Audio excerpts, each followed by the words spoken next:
மட்டும் உதவின எபினேசரே இனியும் காத்திடுவா.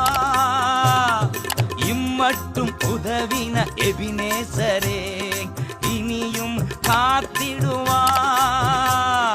உலகிலே இருக்கும் அவனை விட என் தேவன் பெரியவரே.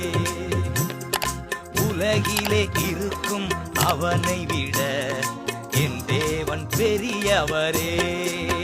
இரத்த கோட்டைக்குள்ளே நான் நுழைந்து விட்டேன், இனி எதுவும் அணுகாது, எந்த தீங்கும் தீண்டாது.